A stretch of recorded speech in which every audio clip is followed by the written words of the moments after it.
최근 몇 년에 저녁 예배 설교를 거의 안 했는데 요 며칠 사이에 계속 저녁 예배 설교를 하게 됩니다. 그만큼 또 하나님이 주신 성대가 다시 많이 회복이 된 것도 있고, 오늘은 일곱기둥 봉사선교단 또 헌신 예배로 모처럼 오랜만에 드리게 되는데, 다시 회복하기 위해서 또 이 사역을 더 효과적으로 진행하기 위해서 담임 목사님 설교가 꼭 필요합니다. 그래서 제가 오늘 또 섰습니다. 얼마만큼 후원자를 많이 모집하느냐가 설교의 관건일 것 같습니다. 그럼 우리가 인생을 살아갈 때 어려운 순간을 만나죠. 그때 이것을 이기고 다시 올라올 수 있는 힘이 바로 회복 탄력성이라는 그런 힘입니다. 근데 이 회복 탄력성은 선천적으로 타고나는 게 아니라 후천적으로 개발되는 거라고 합니다. 좋은 사람과의 관계를 통해서 얻어지는 그 친밀감과 사랑의 힘이 그 회복 탄력성을 갖게 만든다는 것이죠. 그러니까 좋은 사람 만나고 또 좋은 사람과 교제하고 그러면서 받아들여짐이 되어졌을 때 자신감이 생기고 또 어떤 상황이든지 거기서 다시 올라올 수 있는 그런 회복 탄력성이라는 힘이 생긴다는 거예요. 우리 옆 사람한테 한번 얘기해 주시죠. 당신은 참 좋은 사람입니다. 당신 때문에 살 것 같습니다. 우리 신현교회 성도들은 서로 보면서 당신 때문에 살 것 같습니다. 참 감사가 넘치는 그런 교회가 되기를 소망합니다. 우리에게 보여주신 하나님의 사랑에도 불구하고 사랑이 여전히 필요한 거예요. 사람과의 사람 사이에서도 좋은 사람 만나는 것은 그 사람을 통해서 사랑의 교제가 일어날 때 그 속에서 은혜를 입게 되고 더 좋은 공동체로 만들어져 가는 것이죠. 여러분, 그리스도의 사랑을 경험한 사람들이 그 그리스도의 사랑으로 충만해서 누군가가 그 사랑이 부족한 자에게 다가갔을 때 그 사람도 그리스도의 사랑 안에서 회복 탄력성이 좋아지는 거예요. 그러니까 지치고 힘들다가도 그리스도인만 만나면, 그 거제에 있는 무슨 교회 있잖아요. 그 교회 성도들만 만나면 그냥 살 것 같고 회복 탄력성이 일어나서 거뜬히 넘어가는 그러한 역사가 있기를 저는 소망합니다. 그 교회가 어디 교회라고요? 여러분, 오늘 본문의 말씀은 우리가 잘 아는 선한 사마리아인의 비유입니다. 이 말씀을 통해서 정말 필요한 사랑이 무엇인지, 어떤 이웃이 되어야 될지 우리가 함께 살펴보려고 합니다. 어떤 율법 교사가 일어나서 예수님을 시험하기 위해서 예수님께 나와서 질문하지요. 여기 시험한다는 말은 예수님을 걸려 넘어뜨리게 하기 위해서 예수님께 도전하는 것을 얘기하는 겁니다. 그러니까 함정이 들어있는 거예요. 예수님께 나와서 지금 이 율법사가 함정을 파놓고 어떻게 대답하려는가 보려고 예수님을 테스트한 거예요. 의도 자체가 불순한 거였어요. 선생님, 내가 무엇을 하여야 영생을 얻겠습니까? 이렇게 물어보죠. 그런데 예수님이 도리어 율법 교사니까 이 율법사에게 율법에 무엇이라고 기록됐느냐라고 도리어 반문하세요. 넌 어떻게 생각하냐? 그러니까 율법 교사가 얘기하죠. 내 마음을 다하여 목숨을 다하며 힘을 다하여 뜻을 다하여 주 너의 하나님을 사랑하고 또한 내 이웃을 내 자신과 같이 사랑하라 하였나이다. 정말 이 율법 교사는 구약의 핵심 강령인 이 율법을 정확하게 딱 분석을 해서 얘기한 거예요. 하나님 사랑, 이웃 사랑, 이게 율법의 중요한 핵심이라는 거죠. 예수님도 이 이야기를 듣고 네 대답이 옳다 이렇게 인정해 주세요. 그리고 이어서 중요한 얘기를 하시는데 그가 바랐던 대답을 하시는 거예요. 이를 행하라, 그러면 살리라. 내가 무엇을 하여야 영생을 얻겠습니까? 라고 하는 그것에 대한 대답을 주님이 말씀하시는 거. 이거 행해라, 그럼 너 산다. 하나님 사랑하고 이웃을 내 자신처럼 그렇게 사랑해라. 너무 간단하고 명료하잖아요. 여러분, 율법교사가 어떻게 해야 영생을 얻습니까? 라고 질문했고 그것에 대해서 율법에 찾아낸 진리대로 행하면 살 것이다 라고 주님이 말씀하시는 거예요. 여러분, 율법이 요구한 의가 있어요. 그 의를 이루면 구원을 받는 거예요. 근데 문제가 있죠. 여러분, 사람은 그 율법이 요구하는 의를 완전하게 이룰 수가 없다는 거예요. 타락한 인간의 본성 자체가 자기 이기적인 그런 욕망을 따라 살기 때문에 하나님 사랑하는 거 쉽지 않아요. 정말 말 그대로 마음을 다하고 목숨을 다하고 힘을 다하고 뜻을 다하여서 하나님을 사랑하는 것, 이게 쉬운 일이 아닌 거예요. 내 마음, 목숨, 힘, 뜻, 내 마음대로 되지 않아요. 뿐만 아니라 마음을 다 하라는 얘기는 100% 전적으로 그렇게 하나님을 사랑하라는 얘기예요. 그런데 우리는 정말 열심히 믿는다고 하면서도 어느 순간에 보면 마음 이만큼은 자식에게 떼어주고, 이만큼은 사랑하는 연인에게 떼어주고, 이만큼은 친구들에게 떼어주고, 이만큼 남은 거 하나님 사랑하는 데 써요. 목숨도 하나밖에 없지만 이 목숨 주께 드리나이다 라고 얘기하지만 실제로 헌혈하라고는 못해요. 이웃 사랑하기 위해서 제가 올해 사실 고민하다가 못했어요. 그게 뭐냐면, 우리가 예수님의 피로, 피값으로 구원받았으니 우리가 부활절 때 헌혈차 불러놓고 이웃 사랑 위해서 피 뽑읍시다, 그렇게 하고 싶었는데 그걸 못했어요. 왜냐하면 저에게 트라우마가 있거든요. 천국교회에서 그거 한번 했다가 실패를 했어요. 헌혈차는 왔는데 사람은 몇천 명 되는 교인들 중에 몇 사람이 안 하는 거예요. 심지어는 교역자들 중에도 안 하더라고요. 저하고 저희 집 사람이 가가지고 헌혈을 하면서 교역자들 중에도 안 하는 거예요. 야, 이게 정말 주님 사랑한다고 하면서 주님의 말씀대로 사랑하는 거 맞는가? 그래서 제가 그 트라우마가 있어서 올해 우리 신현교에서 이걸 좀 해볼까 말까 막 고민하다가 그 트라우마를 극복을 못했어요. 여기 지금 다 표정이 다 불안하잖아요. 제가 그거 할까봐 지금 불안해하시는 것 같아요. 여러분, 그렇게 우리가 주님을 사랑한다고 하면서 목숨 내놓기 쉽지 않아요. 힘을 다하고 뜻을 다하는 거 쉽지 않아요. 심지어는 내 이웃을 내 자신같이 사랑하라고 그러는데, 내 자신같이 사랑한다고요? 이게 쉬운 일이 아니에요. 나에게 조금만 해가 있고 조금만 손해나는 일 있으면 이웃 사랑하는 거 쉽지 않아요. 도전하지 않아요. 주님은 이걸 행하면 살리라 라고 했는데 율법 교사가 보기에도 이게 쉽지 않다는 거 알아요. 타락한 인간의 본성이 하나님이 요구하시는 이 율법의 의를 완전히 이룰 수 없다는 것을 알게 되어져요. 여러분, 예수님이 왜 이 땅에 오셨을까요? 왜 하나님의 독생자이신 예수 그리스도가 이 땅에 오셔야만 됐을까요? 인간의 의로는 절대로 하나님의 말씀이 요구하는 의, 하나님이 요구하시는 의를 이루지 못하기 때문에 그래요. 하나님이신 그분이 이 땅에 내려오셔서 하나님이 요구하시는 그 율법의 의를 다 이루신 거예요. 죽기까지 순종하심으로 하나님이 요구하시는 의를 주님의 생명 다해서, 뜻을 다해서, 힘을 다해서, 마음을 다해서 하나님 사랑하는 데 성공하셨어요. 내 이웃을 내 몸과 같이 사랑하라는데 내 몸을 다 주기까지 예수님이 십자가에서 그 요구하는 의를 다 이루신 거예요. 그렇기 때문에 주님이 요구하시는 의를 완성시키신 거예요. 예수님이 십자가에서 죽으심으로 완성시킨 하나님의 이 요구의 의, 이것을 이루시고 그리고 또 다른 의를 우리에게 주시는 거예요. 믿음으로 말미암는 의. 율법을 이루지 못하는 우리의 인생이 믿음을 통해서 하나님의 의에 접근할 수 있게 되고 그것을 이룰 수 있게 만들어 주신 거예요.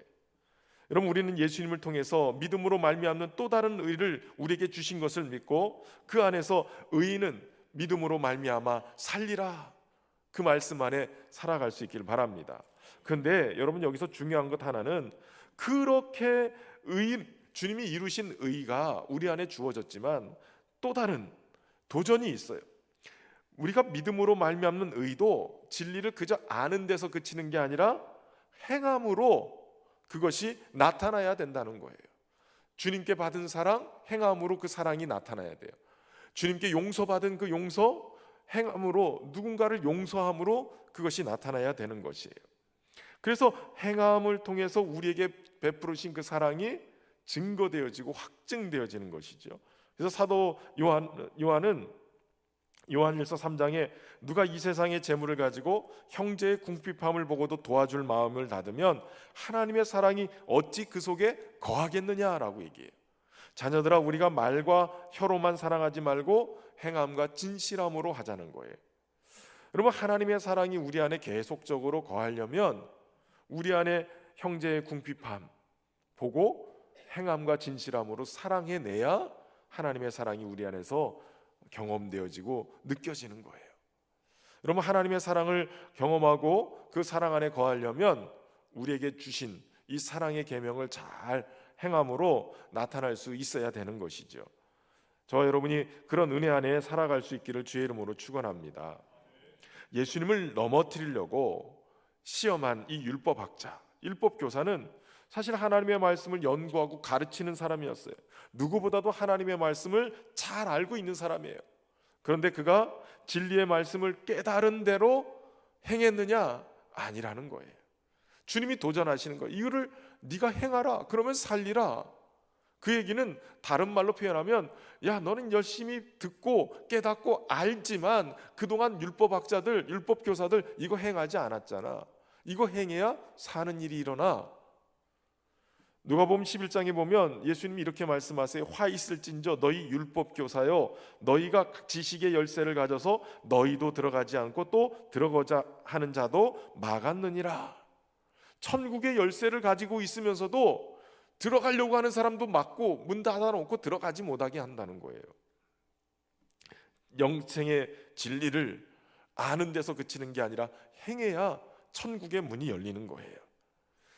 여러분, 이 땅에서 우리의 삶은 영생이라고 그러죠. 영생을 얻었다는 거예요. 죽어서 천국이 아니라 이 땅을 천국으로 누리며 사는 삶. 오전에 설교했지만 우리의 결국은 하늘이란 말이에요. 하늘의 백성으로 사는 거예요. 이 땅에서 하늘, 다시 말하면 천국을 누리는 삶은 진리의 말씀을 살아내는 것을 통해서 우리에게 경험되어지는 줄로 믿습니다.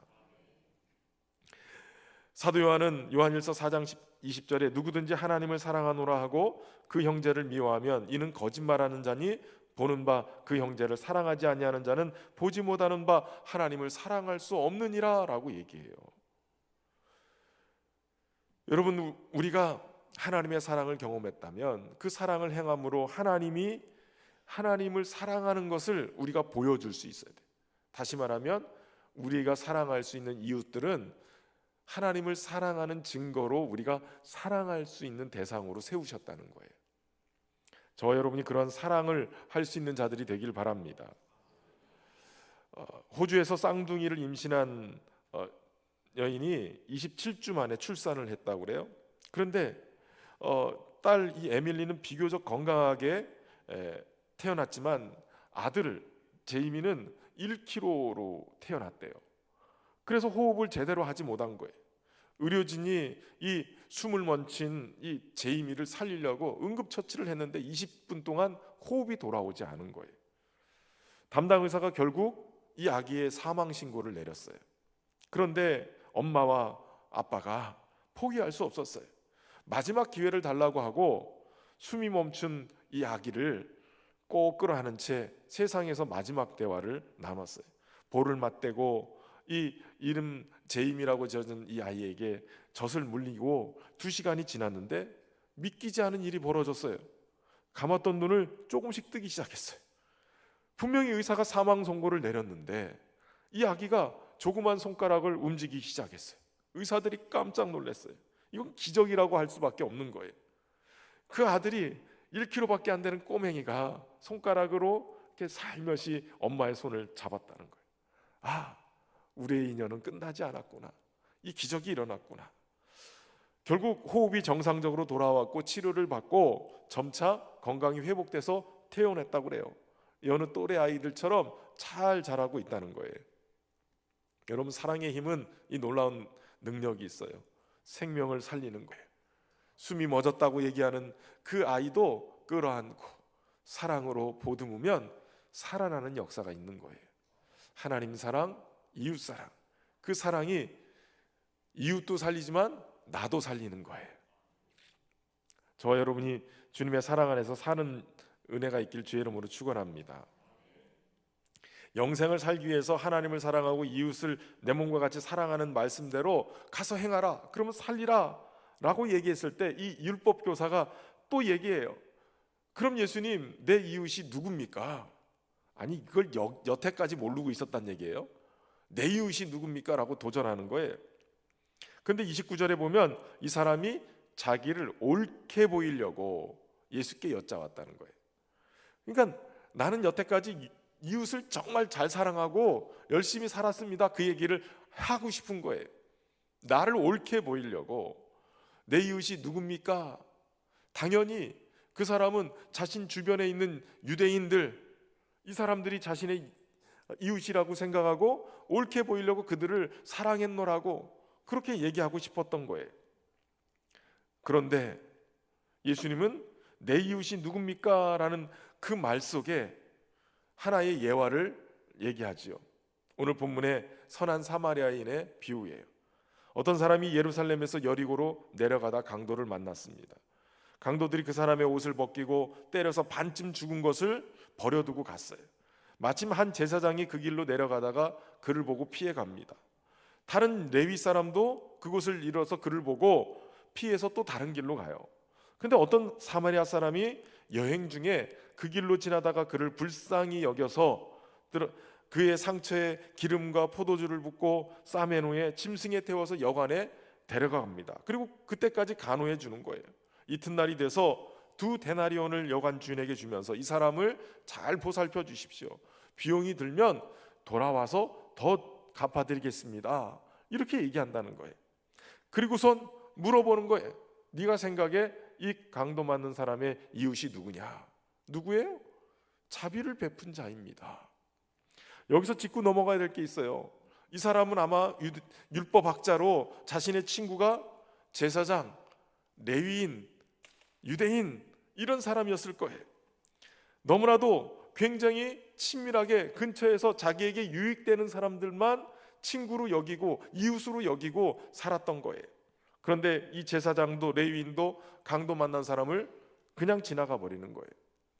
여러분, 예루살렘에서 여리고로 내려갔다라고 했다는 얘기는 예루살렘에서 모든 일이 끝났다는 거예요.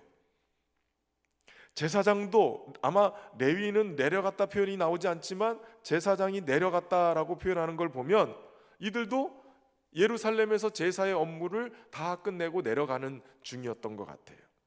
제사장도 레위인도 백성을 대표해서 성전에서 하나님께 봉사하는 사람이에요. 가장 종교적이고 가장 주님의 말씀대로 살아내야 되는 사람이에요. 그런데 그들이 강도 만나서 상처 입고 목숨이 위태한 사람을 버려두고 지나가요. 여러분, 민수기의 말씀에 보면 유대 율법에 특별히 사람의 시체를 만진 자는 이레 동안 부정한다 이렇게 얘기해요. 특별히 누구든지 죽은 사람의 시체를 만지고 자기를 정결하게 아니한 자는 여호와의 성막을 더럽힘이라. 그는 그 부정함 때문에 그쳐지는, 끊어지는 그러한 일이 있다라고 민수기에서 말씀하고 있어요. 그러니까 핑계거리는 되죠. 제사장과 레위인, 나는 성전에서 봉사하기 때문에 부정한 것 만져서 혹시라도 시체를 만져서 부정해지면 난 가서 혹시라도 성막 제사를 잘못 이렇게 집리하다가 내가 하나님께 끊어짐을 당하는 그런 징계를 받을 수 있어. 성전의 기물을 다 더럽힐 수 있어. 핑계거리는 좋지요. 근데 예수님은 그가 내려가다가 라고 표현하고 있어요. 성전에 예배 잘 드리고 내려가는 거예요. 은혜 받고 내려가는 거예요. 주일 예배 잘 드리고 은혜 받고 내가 말씀대로 살아야지. 그러고선 내려가는데 강도 만난 이웃을 만난 거예요. 핑계거리는 그럴듯해요. 사람의 시체를 만지면 부정하게 돼서 문제가 된다. 그런데 주님은 내려가는 중이라 그런 거예요. 핑계거리가 아니라는 거예요. 야, 너 일할 거 다 했잖아. 예배 드릴 거 다 드렸잖아. 부정할 거 이제 더 이상 핑계거리가 되지 않아. 당시 유대 종교를 대표하는 사람들, 하나님을 잘 섬기는 사람들이라는 사람들이 도리어 외식적인 부정한 것들, 만지지 않는 껍데기 종교로 그러고 가지고 있는 거예요. 여러분, 코로나 위기 속에 한국 교회가 얼마나 욕을 먹었어요. 자기들만 위하는 이기적인 집단이라. 여러분, 그런데도 불구하고 어떤 교회는 코로나 위기 속에서도 이웃 주민들이 굉장히 걱정해주고 교회를 안타까워해주고 혹시라도 교회가 문제가 생길까 봐 걱정해주는 교회들이 있었어요. 제가 선교적 교회라는 표현을 몇 년 전부터 계속 하고 있는데, 선교가 굳이 해외에 나가서 교회 짓고 해외 나가서 구제하고 해외 나가서 선교사님들이 하는 그게 선교가 아니라는 거예요. 그것만이 선교가 아니라 우리의 삶 자체가 선교라는 거예요. 예수님으로부터 부름을 받고 예수님의 이름으로 세상에 나가서 사는 삶 자체가 우리가 선교라는 거예요. 그것을 회복해야 한국교회가 살아남는다는 거예요. 이미 서구교회가 인도에 파송돼서 나갔던 선교사님이 영국으로 돌아왔어요. 돌아왔더니 자기를 파송했던 교회가 없어져 버렸어요. 도대체 이게 뭔가 충격을 받았어요. 그리고 모여서 선교사 대회를 하면서 이것 때문에 고민을 했어요. 점점 유럽의 교회들이 다 문을 닫고 서구의 교회들이 다 문을 닫는데 그 이유가 뭔가 분석해 보니까 다른 것이 아니었다는 거예요.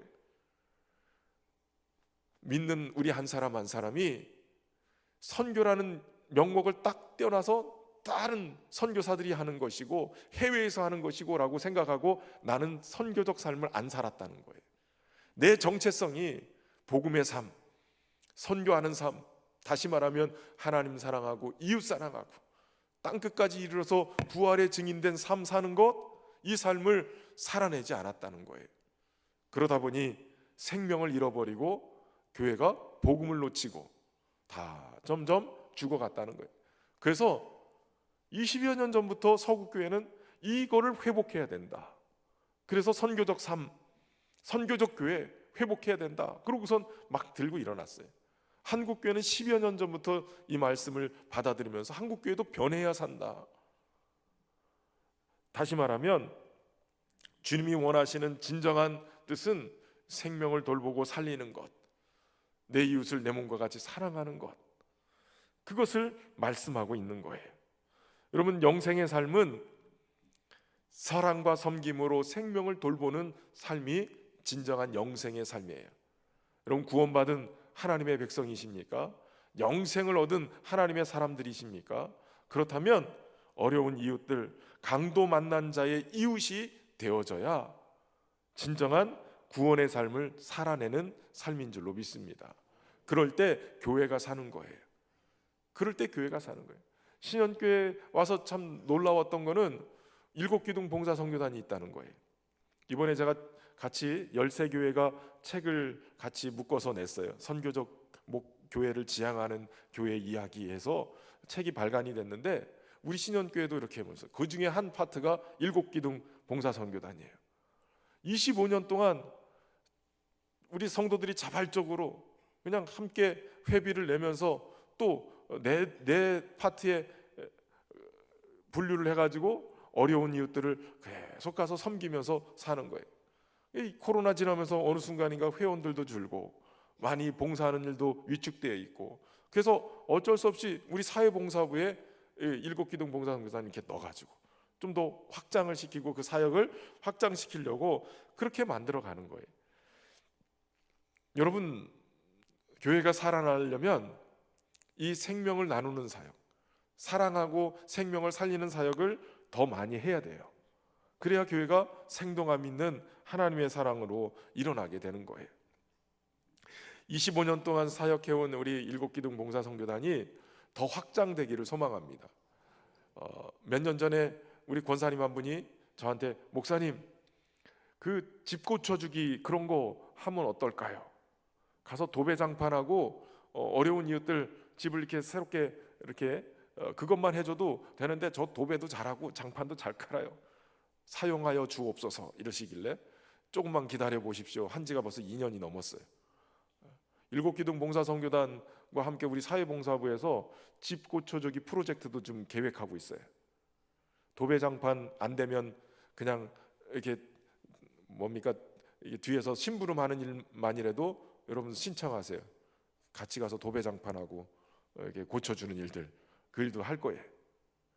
아멘을 한 사람도 안 하네. 하나님의 은혜가 우리 신년교회에 흘러갈 때 이 일이 귀하게 여겨질 줄로 믿습니다. 그 일들을 잘 감당하는 우리 모두가 돼서 자비를 베푼 자니이다, 그 속에 저와 여러분이 들어갈 수 있기를 주의 이름으로 축원합니다. 그래서 우리 교회를 통해서 하나님의 사랑이 더욱더 귀하게 흘러가는 역사 있기를 주의 이름으로 축원합니다.